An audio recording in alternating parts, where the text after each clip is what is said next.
할렐루야. 송편 맛있게 드셨나요? 올해는 송편을 못 먹었네요. 보니까 송편들을 잘 안 하더라고요. 맛있게 드셨나요? 예. 네, 반갑습니다. 자, 오늘은 PPT 띄워주시죠. 자, 오늘은 하이델베르그 23문과 25절을 중심으로 해가지고요, 고린도후서 13장 13절을 중심으로 해서 오늘 우리가 믿는 삼위일체 하나님, 이 삼위일체 하나님에 대해서 살펴보려고 합니다. 어떤 한 집사님이 교회에서 손을 번쩍 들더니 목사님에게 질문을 하더래요. 목사님, 제가 예수 믿고 구원 받았는데 뭘 또 아버지 하나님도 믿고 성령도 믿으라고 그러십니까? 예수 믿고 그냥 구원 받으면 되는 거 아닌가요? 이런 얘기를 하더라고 합니다. 여러분, 이 말을 들을 때 공감이 가십니까? 황당하다고 생각합니까? 공감이 가죠. 그죠? 아니, 간편하게 예수 믿으면 천국 갑니다 이러면 끝날 것 같은데, 무슨 아버지가 어떻고 또 무슨 성령 하나님이 어떻고 뭐 복잡하게 셋은 하나고 하나는 셋이고, 그죠? 여러분들은 하나님을 삼위일체 하나님으로 믿으세요? 하나님은 한 분일까요? 세 분일까요? 여러분, 헷갈리는 것 같지만 이 삼위일체 하나님에 대한 것은요, 우리 신앙의 핵심입니다. 자, 오늘 우리가 이 강의를 듣고 나면 삼위일체가 이렇게 중요한 것이었구나를 느끼게 될 겁니다. 자, 보세요.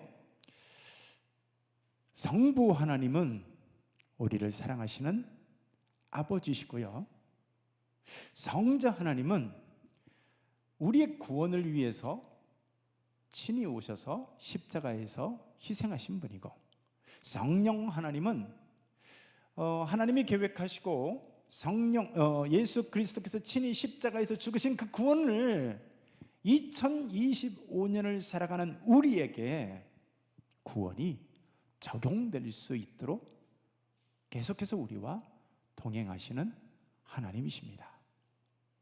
여러분, 완벽한 하나님이시죠? 이 새 윗격으로 계신 하나님은요, 독립된 신이 아닙니다. 자, 한 분 하나님이시되 자리, 윗격을 셋으로 말을 하죠. 새 윗격으로 계시는 하나님이자 동시에 영원히, 영원 전부터 영원 후까지 하나님으로 계시는 분이에요. 자, 이 중에서 성부 하나님, 성자 하나님, 성령 하나님, 이 중에서요 한 분만 제외된다고 할지라도 미안하지만 여러분들은 구원받을 수가 없습니다. 저와 여러분들은 절대로 구원이 완성될 수가 없는 거예요. 생각해 보세요.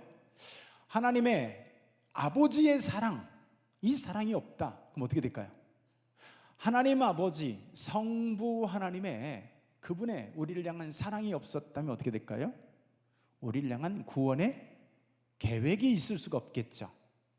하나님, 성부 하나님께서 우리를 사랑하시기 때문에 여러분, 구원의 계획이 있었고, 아무리 성부 하나님께서 창세전에 우리를 향한 구원의 계획을 세우셨다 할지라도 성자 하나님께서 친히 오셔서 그 처참한 십자가에 달리시는 희생이 없었다면요, 여러분, 구원의 근거가 사라지는 겁니다. 더 중요한 게 있어요.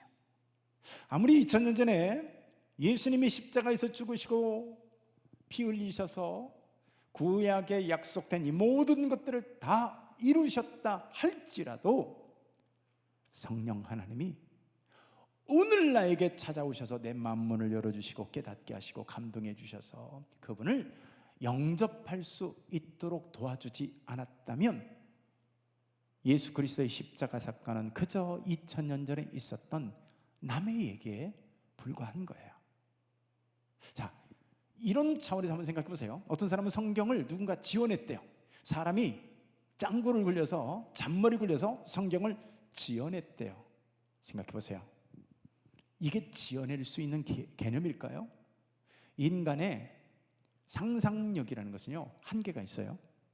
인간의 뻥이라는 것도 상상력에 한계가 있는 거예요. 이런 하나님에 관한 내용은요, 그 어떤 고대 자료에도, 그 어떤 철학 사상에도, 다른 기타 어떤 종교에도 존재하지 않는 개념이에요. 많은 신이 있다, 그런 종교는 되게 많습니다. 여러분 잘 아는 것처럼 로마 신들 보면 어때요? 제우스도 있고, 그죠? 무슨 헤르메스도 있고, 뭐 부터 해가지고 뭐 바다의 신, 뭐 많이 있죠. 그러니까 여러 신이 있다, 이런 종교들 되게 많아요. 또 신은 한 분이다, 신은 하나야, 이런 종교 많죠. 근데 여러분, 삼위일체 하나님이란 종교는, 다른 종교에서 들어본 적 있나요? 혹은, 그러니까 여러분 생각해 보세요. 이런 개념은 인간의 머릿속에서 나올 수 있는 개념이 아닙니다. 인간의 상상력이나 어떤 인간이, 그러니까 여러분들이 만약에요, 성경을 누군가 조작해서 만들어서 이 기독교라고 하는 종교를 만든다고 하면 왜 이렇게 어려운, 이해하기도 힘든 삼위일체라는 것을 종교에다가 넣어놨겠어요? 맞죠? 하나님은 셋이다. 근데 셋은 한 하나님이다. 여러분, 셋이 아니라 한 분 하나님을 그러니까 믿어야 된다. 여러분, 인간이 만들어낼 수 있는 개념도 아니고, 아니 뭐하러 이해하기도 힘든 이 삼위 개념을 넣어놓겠어요? 맞죠? 그냥 간단하게 하나님은 한 분이시다. 그 하나님이 이 땅에 내려오셔서 죽으시고, 그리고 그 하나님이 지금은 성령으로 함께 하신다. 여러분들이 믿는 개념과 비슷한가요? 그럼 여러분들은 잘못 이해하고 계신 거예요, 삼위일체 하나님에 대해서. 아니 뭐하러 복잡하게 이해하기도 힘든 삼위일체에 관해서 말을 하고, 또 성경은 그렇게 써놓고 그렇게 했을까요? 자, 오늘 하이델베르그 요리무다 24문의 질문이 어떻게 될까요? 사도신경의 조항들은 어떻게 나누어집니까? 이게 24문의 질문인데 답변은 어떻게 됐어요? 세 부분으로 나눠집니다. 첫째, 시작. 첫째, 성부 하나님과 우리의 창조에 관한 것입니다. 둘째, 성자 하나님과 우리 구속에 관한 것입니다. 셋째, 성령 하나님과 우리의 성화와 관한 것입니다. 여러분, 지난주에 우리가 사도신경에 대해서 살펴봤죠? 근데 사도신경을 보니까 이게 세 부분으로 나눠져 있구나. 첫 번째, 성부 하나님. 두 번째, 성자 하나님. 마지막으로 성령 하나님. 사도신경이 이렇게 크게 세 덩어리로 구성되어 있구나. 이제 그걸 말하는 거예요. 자, 근데 25문 보세요. 질문 읽습니다. 시작. 오직 한 분 하나님만 계시는데 왜 삼위 곧 성부, 성자, 성령을 말할까요? 자, 답변 시작. 그것은 하나님께서 말씀에서 그렇게 자신을 계시하셨기 때문입니다. 곧 이 구별된 삼위는 한 분이시며 참되고 영원하신 하나님이십니다. 읽어도 도대체 뭔 소리인지 모르겠죠? 근데 여러분, 삼위일체 교리가 없다면 기독교는 무너집니다. 기독교는 존재할 수가 없어요. 여러분들이 삼위일체를 믿건 안 믿건 간에, 아니야, 나는 한 분 하나님만 믿고, 성부 하나님만 믿고 살 거야, 아무리 그렇게 한다 할지라도, 여러분, 이 삼위일체의 하나님이 계시지 않는다면 기독교 자체가 존재할 수가 없는 거야. 만약에 예수님이 하나님과요 본질적으로 동일한 하나님이 아니라면, 예수님이 하나님과 본질과 속성과 모든 그분의 인격에서 한 하나님이 아니라면 예수님이 아무리 십자가에 달려서 죽으신다 할지라도 그분은 우리의 구원을 이룰 수가 없습니다. 왜 그럴까요? 만약에 십자가에서 죽으신 그 당사자가 하나님이 아니라 그분이 피조물이었다면 여러분, 절대로 피조물을 구원할 수가 없습니다. 오염된, 이미 타락한 피조물에 불과한 존재는요, 전적으로 타락하고 전적으로 부패한 이 피조물을 구원할 수가 없는 거예요. 만약에 예수님이 피조물에 불과하고 단지 어떤 위대한 선생이시다, 그러면 여러분 존경은 할 수 있겠죠, 그죠? 근데 여러분, 그분이 우리의 메시아, 영원한 죄 가운데서 우리를 구원해서 하나님의 자녀되게 하는, 영생케 하는 구원자가 될 수는 없는 거야. 자, 도덕적으로 너무 훌륭하다 이번에는. 그러면 우리가 역시 그분이 위대한 존재는 될지 모르지만 우리의 구원자 메시아가 될 수는 없는 거예요. 여러분, 우리를 구원할 수 있는 유일한 존재가 있다면 그분은 반드시 창조주만이 우리를 구원할 수 있다는 거예요. 자, 예를 들어 볼까요? 자, 여기에 개미떼가 있습니다.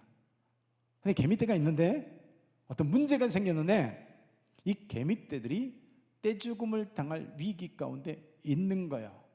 일기예 예보를 보니까 비가 100mm가 온대요. 그것도 1시간에. 자, 그러면 여기 물난리가 나겠죠.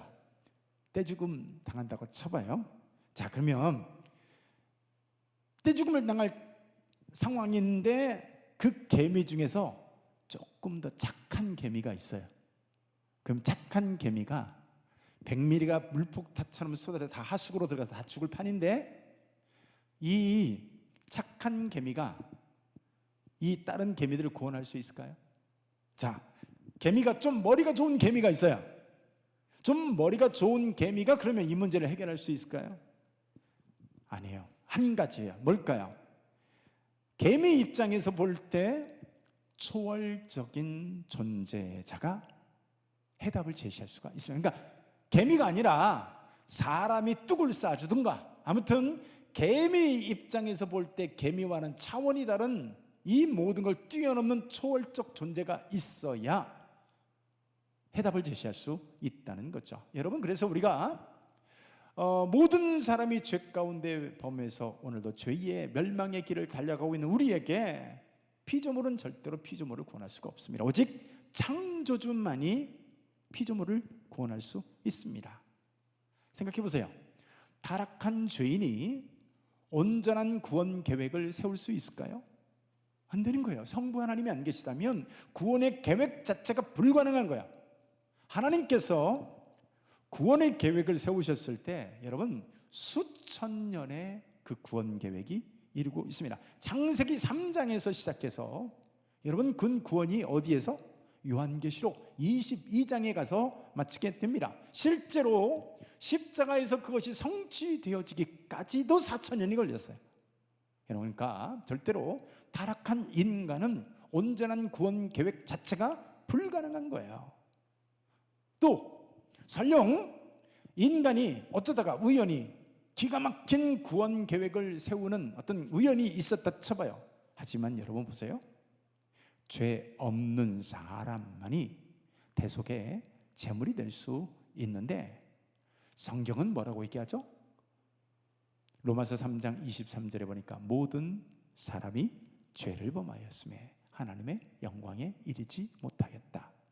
모든 사람이, 이 세상 남자든 여자든 동석고금을 막론하고 홍안소년 미인이든 추녀든 할 것 없이 누구도, 모든 사람이 다 죄 가운데 있는 존재이기 때문에 여러분, 그 죄인이 다른 사람의 죄를 대속할 수가 없는 거예요. 설령 어찌어찌 해서요,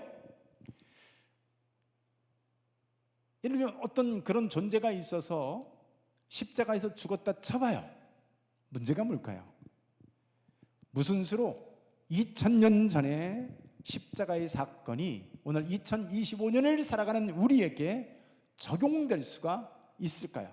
여러분들이 똑똑해서 예수 믿는 것 같죠? 야, 내가 진짜 그날 거기 가서 세미나 듣기를 잘했어. 그리고 어떤 전도자가 나한테 와서 그 인간이 말할 때, 야, 내가 똑똑하니까 잘 깨달았어. 쉽죠? 아니에요. 전적으로 성령님이 여러분 믿어지게 하신 겁니다. 만문을 열어주고 우리를 고난 가운데, 상처 가운데, 아픔 가운데, 사업의 부도와 위기 가운데 우리의 심령이 가난해지게 만들었고요.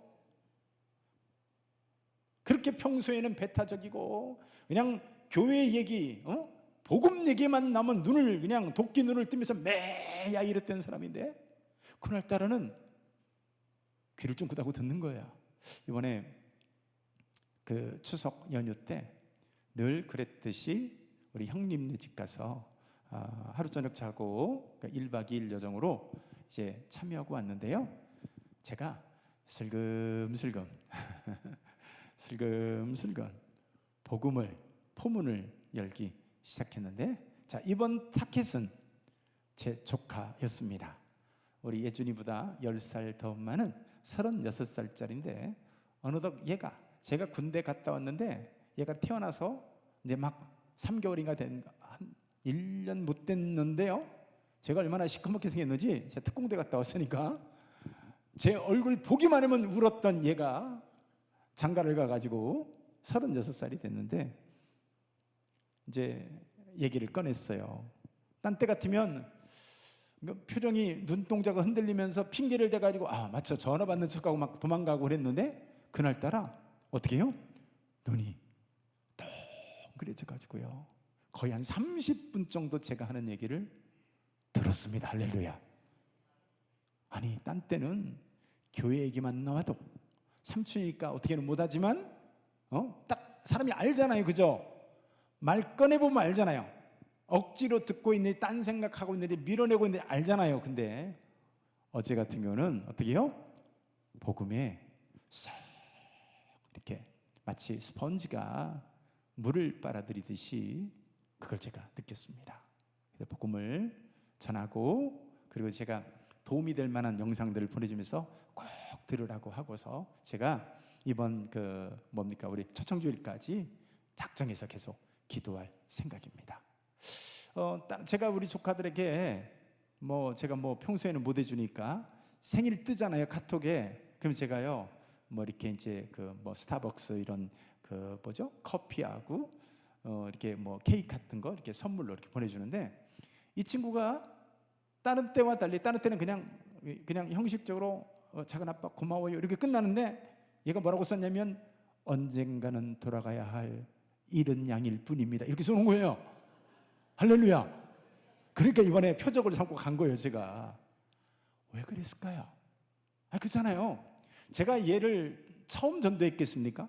거의 올라가면 목표가 복음 전하기 위해서 가족들 그거 위해서 올라가는데, 하나님이, 성령님이 우리 마음문을 열으시고 성령께서 조명하시고 감동하시고 깨닫게 하시고 만문이 열어지게 만들고, 그것이 병이 됐던, 사업의 위기가 됐던, 여자친구하고 헤어져가지고 찔꺽거리고 울고 있던 할 것 없이 하나님이 심령을 가난하게 만드셔서 복음을 듣게 하시는 거예요.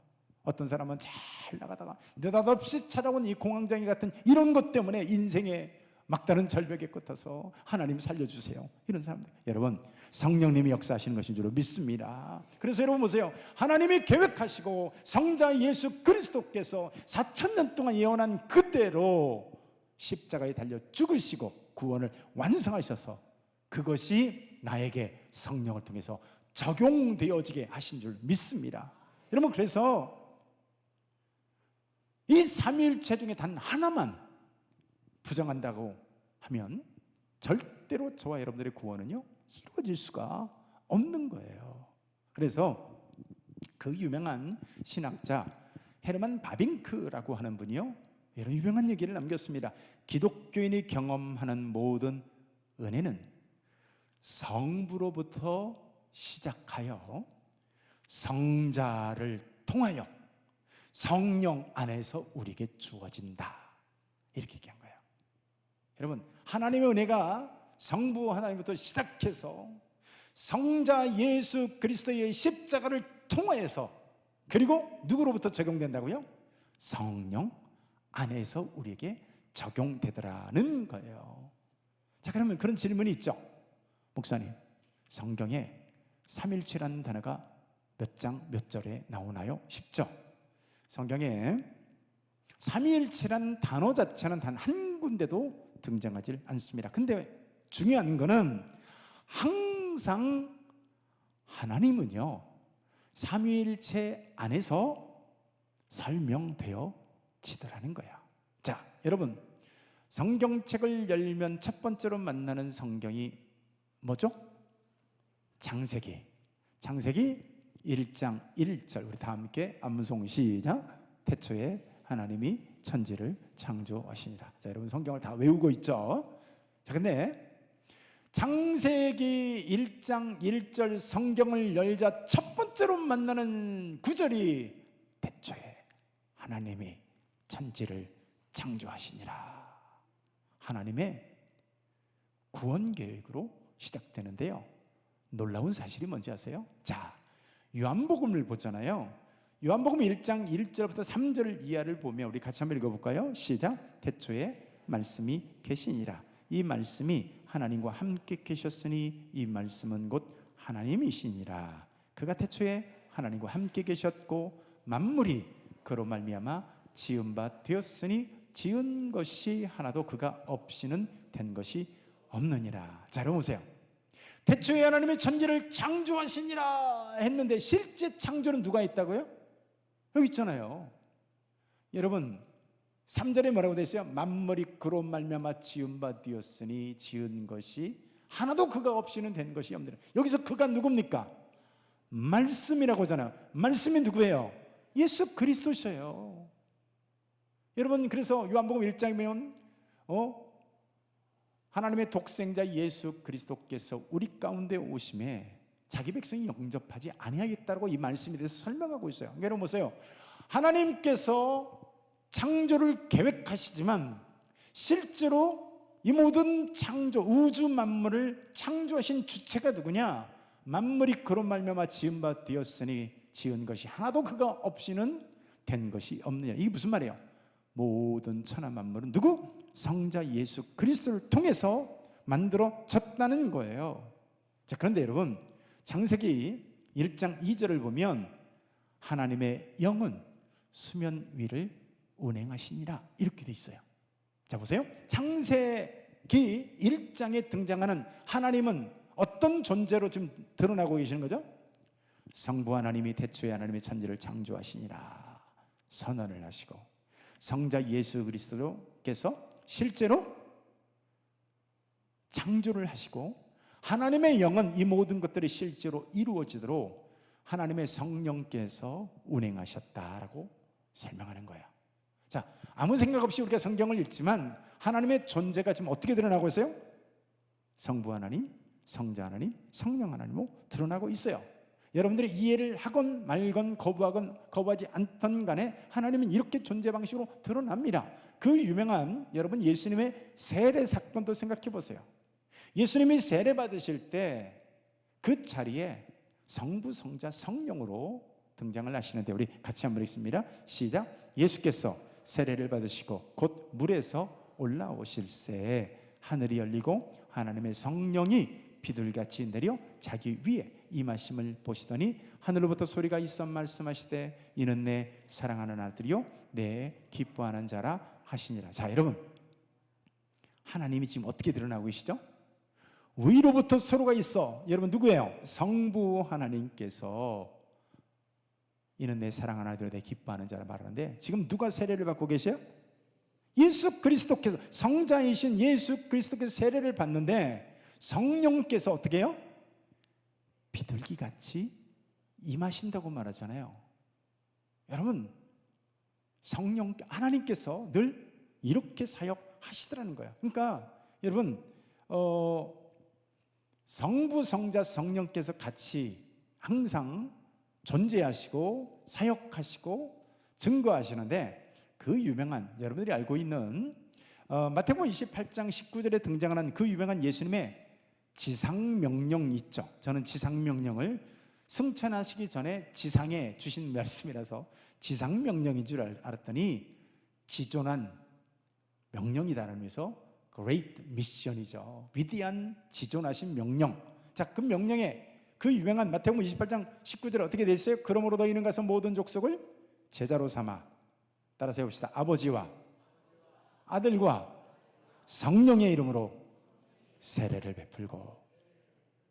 자, 여기서 자, 예수님이 그분이 하나님이 아니라 쳐봐요.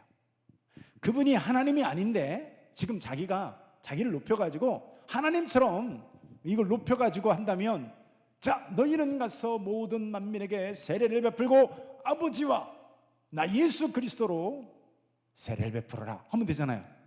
아니, 여기서 굳이 왜 성령을 집어넣을까요? 네.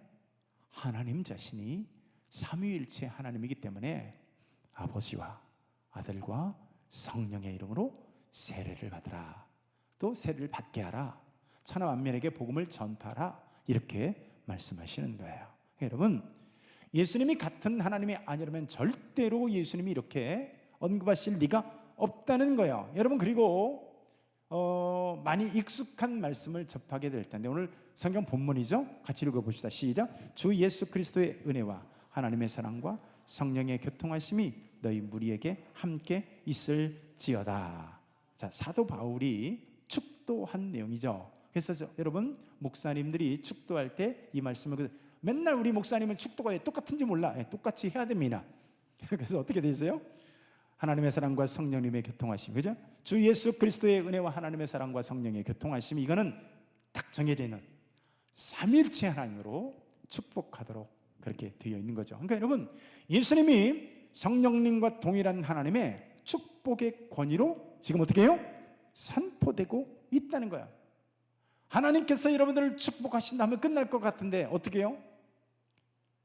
예수 그리스도의 은혜와 하나님의 사랑과 성령님의 교통하심이, 이렇게 말하는 거예요. 여러분, 성경은 항상 삼위일체 안에서 설명되어짐을 믿으시기를 축원합니다. 자, 그래서 왜 하나님은 오직 한 분이라고 말하면서 또 세 분, 성부, 성자, 성령을 말하고 있어요? 어쩔 수 없어요. 어려워도 하나님께서 자기 자신을 그렇게 계시하기 때문에 그렇습니다. 여러분, 제가 아무리 쉽게 얘기하려고 해도 삼일체는 어렵습니다. 근데 여러분, 사실 또 이해가 안 되기 때문에 그분이 하나님인 거예요. 생각해 보세요. 우리가 피조물인데, 피조물인 우리가 하나님이 돼서 100% 온전히 모든 걸 다 속속들이 이해했다. 여러분, 그분이 우리의 하나님이 될 수 있을까요? 아니, 개미가 인간만 이해한다 칠지라도 여러분, 인간 다 이해할 수 있겠어요? 혈액형을 이해할까요? DNA를 이해를 할까요?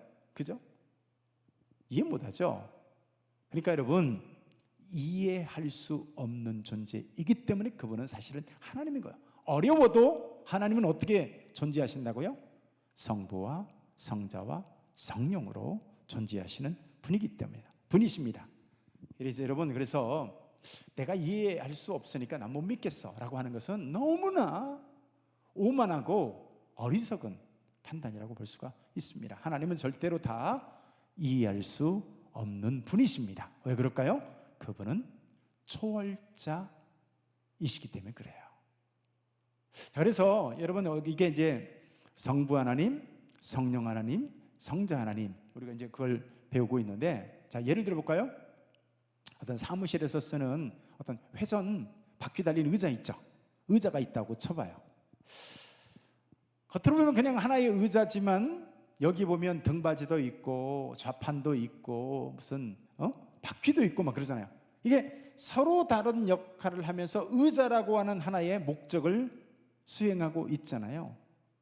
근데 하나님이란 분이 성부 하나님으로, 성자 하나님으로, 성령 하나님으로 존재하시지만 하나님이라고 하는 한 분으로서 사역을 하신다는 건데, 다른 점이 있다면 뭘까요? 여러분, 등받이만으로 우리가 의자라고 할 수 있나요? 바퀴만으로 가지고 의자라고 할 수 있나요? 이제 이게 문제죠. 근데 여러분, 삼일체 하나님은요, 한 분 한 분 하나님이 완전한 하나님이시라는 거예요. 무슨 얘기냐면, 하나님이 성부 하나님, 성자 하나님, 성령 하나님 이렇게 위격은 다르시지만 완전한 한 하나님이시다. 자, 여러분, 오늘 이 그림이 아주 중요합니다. 이 그림이 왜 중요하냐면 보세요. 성부와 성자와 성령이라고 하는, 그러니까 성부는 성자가 아니에요, 위격이. 그리고 성자와 성령은 다른 위격이셔요. 성부와 성령도 다른 위격이신데 중요한 건 뭐예요? 하나님이라고 하는 본질과 속성은 하나님이라는 속성으로 공유되고 있는 거예요. 그러니까 성부 하나님, 성자 하나님, 성령 하나님은 한 하나님이신데 위격이 성부와 성자와, 그러니까 여러분, 위격은 서로 다르지만 하나님이라고 하는 본질과 이것은 한 하나님이다. 이 그림을 우리가 이해할 필요가 있는데, 자, 그래서 삼위일체관에서 여러 이단들이 역사적으로 등장을 했는데, 가장 많이 대표로 등장한 이단이 바로 저기 써 있죠? 양태론이라고 하는 이단입니다. 사벨리우스라는 사람이 주장한 이단인데요. 여러분, 옛날에 삼위일체를 설명하는 우리 부흥 강사님들이나 목사님들이 주로 어떻게 설명을 했어요? 집에서는 내가 아버지고, 밖에 나가면 과장님이고, 개인적으로 만나면 친구고, 이렇게 한 사람이지만 아버지로 불렸다가 과장님으로 불렸다가 어떻게 또 친구로 이렇게 불려지지 않냐. 그러니까 하나님은 한 분이시던데 이렇게 양태만 달라질 뿐이다. 이렇게 말하면 뭐라고요? 양태론 이단이 되는 거예요. 그래서 어떻게 설명합니까? 구약에는 성부 하나님으로 계셨고, 신약에는 예수님으로 계시다가 교회가 시작된 뒤에는 어떻게 계세요? 성령으로 계시느니라. 여러분, 되게 쉽죠? 그렇게 이해하면 뭐가 된다고요? 이단이 되는 거예요. 이단. 또 이렇게 설명합니다. 어떨 때는 얼음으로, 어떨 때는 수증기로, 어떨 때는 물로 존재한, 이렇게 양태만 바뀐다. 여러분, 되게 그럴듯하잖아요? 근데 여러분, 이게 이렇게 주장하면 이단이 되는 겁니다. 어떤 사람들은 그런 생각합니다. 목사님, 가뜩이나 지금 추석 때 음식 만들고 와가지고 지금 졸려 죽겠는데, 가뜩이나 머리 아픈데 왜 이렇게 헷갈리게 삼위일체 얘기를 합니까? 그냥 믿으면 되잖아요. 믿으면 대충. 근데 여러분, 우리가 성숙한 사람은요, 그러니까 애들 때는 우리 아버지가 혈액형이 뭔지, 우리 아버지 키가 어떤지, 우리 아버지 취미가 뭔지 관심 없죠? 우리 주아도 아직은 관심이 없어요. 우리 아버지 혈액형이 뭔지, 지 아빠 좋아하는 취미가 뭔지 모르죠. 근데 여러분, 조금만 성장하면 아버지를 이해하기 시작하죠. 나를 그때 키울 때 되게 힘들었겠다. 우리 아버지도 되게 외로웠겠다. 그러지 않나요? 그처럼 우리가 믿는 하나님이 어떤 분인지도 모르고 덮어놓고 믿는다면, 구원이야 받을 수 있겠지만 성숙한 우리 크리스찬의 모습은 아니라고 말할 수가 있겠죠. 자, 아무튼 이렇게 어떤 양태만 달라진다, 이렇게 얘기하면 양태론 이단이 된다 이거예요. 자, 또 하나의 중요한 이단이 있는데, 아주 대표적으로 아리우스라고는 아주 정말 위험했던 아리우스라는 이단인데요. 소위 양자론, 아까는 양태론, 이번에는 양자론으로 불리는 이단인데, 사실은 이 아리우스란 분이 참 존경스럽고 매우 경건한 선생이었어요. 근데 뭐가 문제냐면, 이분이 어떻게 얘기해요? 그리스도는 우리 사람들과는 비교할 수 없이 탁월한 존재인 건 맞지만, 천사들보다도 탁월한 존재인 건 맞지만, 문제는 예수님은 창조된 존재라는 거예요. 논리적으로 생각해 보세요. 논리적으로 여러분 신학에서도 그렇게 가르칩니다. 성부 하나님에게서 성자 하나님이 나오셨고, 성부 하나님에게서 또 성자 하나님에게서 성령 하나님이 나오신 거예요. 자, 그러면 논리적으로 어떻게 돼요? 어찌됐건 천년이든 만년이든 1억 년이든 10억 년이든 간에 하나님으로부터 나온 시점이 있을 거 아니냐. 그러니까 그리스도는 창조된 존재다라는 거예요. 맞나요? 이때 수많은 사람들이 그의 견해에 동조를 했고요. 그리고 여러분 당시 교회가 둘로 찢어질 뻔했습니다. 근데 당시에 아타나시우스라고 하는 교부가 단호하게 그리스도는 하나님이시다라고 논리를 폈고요. 하나님과 동등한 분이시다라고 그래가지고 AD 325년에 그 유명한 니케아 종교회의가 이어지는데 여기에 300명 이상의 감독들이 참석해서 최종 결론이 뭐였을까요? 아리우스의 말은 틀렸다라고 이단으로 정죄를 합니다. 여러분 아까 언뜻 생각해 보면 아니 성부 하나님에게서 성자 그리스도가 나왔다면 나오기 전이 있을 거 아니냐라고 생각할 수 있겠지만 여러분 그것은 인간적 관점에서고요. 여러분 하나님은 무시간 가운데서 영원이라는 시간 가운데서 시간이 존재하진 영원 전과 영원 후까지 하나님은 끊임없이 성자 하나님은 성령 하나님에게서 나오시는 분이에요.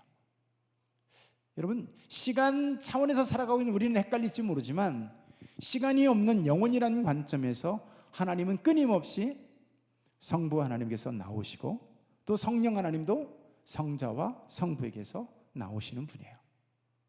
근데 이것을 피조물 개념의 인간의 시간 차원에서 자꾸 이해하려고 하니까 아리우스라고 하는 이단에 빠지게 되는 거예요. 그러니까 여러분 이 삼위일체라는 것은 어떤 칼빈 같은 사람이 주장하는 것이 아니라 중요한 건 뭐라고요?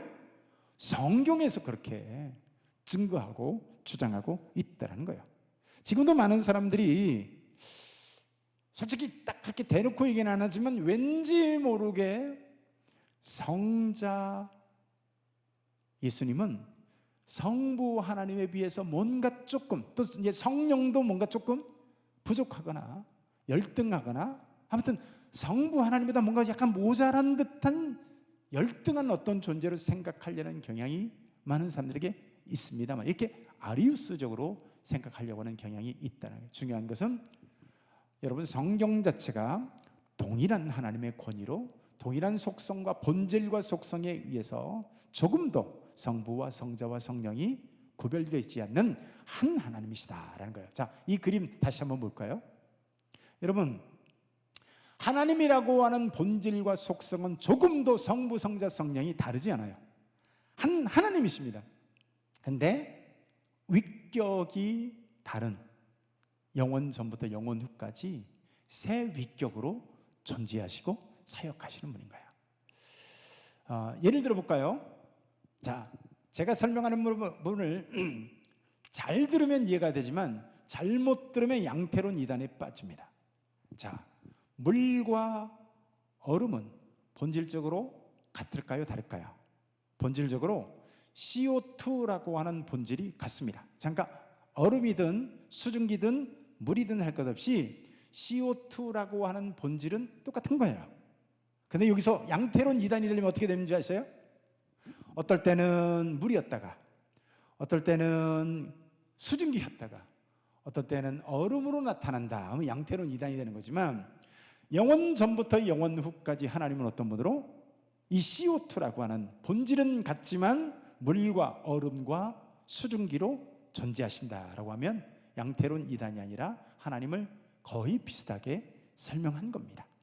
또 양태론 이단자들이요 어떻게 설명하냐면 하나님은 마치 어떨 때는 해로 어떨 때는 빛으로 어떨 때는 열로 존재하는 분이야 이렇게 설명하면 양태론 이단이 되는 거지만 하나님은 그 본질과 속성에서 해와 빛과 열로서 이 세 위격으로 영원 전부터 영원 후까지 존재하시는 분이다 라고 설명하면 정확한 비교적 가까운 설명이라고 말할 수가 있겠습니다. 자, 그래서 여러분 구약 성경에서 예수님을 예언하는데 어떻게 예언을 할까요? 그 유명한 구절이죠. 읽어볼까요? 시작. 이는 한 아기가 우리에게 낳고 한 아들을 우리에게 주신 바 되었는데 그 어깨에는 정사를 메었고 그의 이름은 기묘자라 모사라 전능하신 하나님이라 영존하시는 아버지라 평강의 왕이라 할 것임이라. 가장 유명한 예수 그리스도의 메시아 예언 구절인데, 자, 예수님을 어떻게 말하고 있어요? 하나님보다 뭔가 좀 열등하고 떨어지는 존재가 아니라 전능하신 하나님이라 믿으시길 축원합니다. 예수님을 예언하는데 전능하신 하나님으로 예언하고 있다고요. 기묘자라 모사라 전능하신 하나님이라, 심지어 영존하신 아버지와 동일하신 분으로 설명하고 있는 거예요. 여러분, 내가 이해 못한다고 삼위일체가 틀렸다가 아닌 거예요. 3살짜리가 이해하지 못한다고 여러분 수학에 등장하는 피타고라스 이론이 틀렸을까요? 갓 태어난 아기에게 태양계를 설명할 수 있을까요? 자, 그래서 내가 이해 못한다고 삼위일체는 틀려먹었어가 아니라는 거예요. 자, 호세아서를 보게 되면, 자, 야곱이, 우리가 한참 주일날 오전에 야곱에 대해서 지금 살펴보고 있죠. 자, 야곱이 천사와 씨름하는 부분을 소개를 하고 있는데요, 천사에 대해서 이렇게 소개를 합니다. 우리 초록색 부분 읽어볼까요? 시작. 여호와는 만군의 하나님이시라. 여호와는 기억하게 하는 이름이니라. 무슨 얘기냐면, 여러분, 야곱에게 와서 야곱과 씨름한 그분을 어떻게 해요? 만군의 하나님으로 소개하고 있는 거야. 그리고 실제로 창세기 32장 30절에서 야곱이 뭐라고 해요? 내가 하나님과 대면하여 보았노라, 이렇게 얘기잖아요. 그래서 여러분, 항상 성경 자체가 하나님에 대해서 말씀할 때 어렵든 쉽든 간에 삼위일체 하나님으로 소개를 하고 있기 때문에, 자, 우리 이것을, 그래서 사도신경에 많이 등장하는 것 중에 하나가 뭐예요? 가장 많이 등장하는 것 중에 하나가 믿사오며라는 단어입니다. 그래서 여러분, 우리의 믿음은 어디서 출발할까요? 믿사오며에서 출발합니다. 자, 성경을 딱 열었더니 태초에 하나님이 천지를 창조하시다. 믿어지시나요? 근데 우리의 신앙은 이게 믿어지면 신앙인이 되는 거고요, 이게 안 믿어지면 불신앙인이 되는 거예요. 사도신경 첫 문장이 뭡니까? 전능하사 천지를 만드신 하나님 아버지를 내가 믿사오며요. 전능하사 천지를 만드신 하나님 아버지를 믿는 데서 우리의 믿음은 출발하고, 그걸 나 못 믿어, 난 진화론이 더 그럴듯한 것 같아, 그러면 그 사람은 불신자, 난 크리스찬이 되는 거야. 우리의 신앙은 어디서 출발한다고요? 성경에서 말씀하고 있는 위대한 선포인 하나님이 천지를 창조하셨다, 그리고 예수 그리스도 그분이 천하 만물을 지으셨고 성령이 운행하셨다. 어려워도 성경이 말씀하고 있는 그것을 믿는 사람을 우리는 크리스찬, 신앙인이라고 말하는 거예요. 여러분, 그래서 태초에 하나님의 천지를 창조하시고 그 다음에 예수 그리스도께서 십자가에 달려 죽으심으로 구원을 완성하시고 성령 하나님이 오늘도 믿어지게 하심으로 오늘 저와 여러분들이 이곳에 있는 줄 믿으시기를 축원합니다. 자, 그래서 우리는 세 분이신 하나님의 사랑과 은혜의 교통 가운데서 그 은혜의 교통 안에 우리가 초대된 거야. 놀라운 은혜가 뭔지 아세요? 나 같은 죄인 하나를 구원하기 위해서 여러분 삼위일체가 총출동했다는 거예요. 하나님은 창세 전부터 구원을 계획하시고요, 성자 하나님은 십자가 속에서 처참한 고통 속에서 친히 죽으시고 성령께서는 수천 년이 지난 오늘 이 시간도 2000전에 완성한 예수 그리스도의 십자가를 지금 이 자리에서 적용케 하시어 우리가 이제 생각 없이 수요예배 나온 것 같지만 하나님의 오늘 이 자리에 함께 하시는 성령님의 감화 감동이 있어서 이 자리에 온 줄로 믿습니다. 자, 그래서 사도신경의 첫 문장인 전능하사 천지를 만드신 하나님 아버지를 내가 믿사오며 라고 하는 이것이 믿어진다면 성경의 모든 것이 믿어질 수 있습니다. 동정녀 마리아가 어떻게 아기를 출산하냐고요? 어떻게 홍해가 갈라지냐고요? 어떻게 여리고성이 무너지냐고요? 전능하사 천지를 만드신 하나님 아버지를 내가 믿사오며이면 이 모든 것들이 믿어질 수 있는 줄로 믿습니다. 그래서 여러분, 우리는 삼위일체 하나님 안에서 부름받은 줄 믿습니다. 이 삼위일체 은혜 안에 머무시는 저와 여러분들 될 수 있기를 축원합니다. 기도합니다. 하나님 아버지 감사합니다.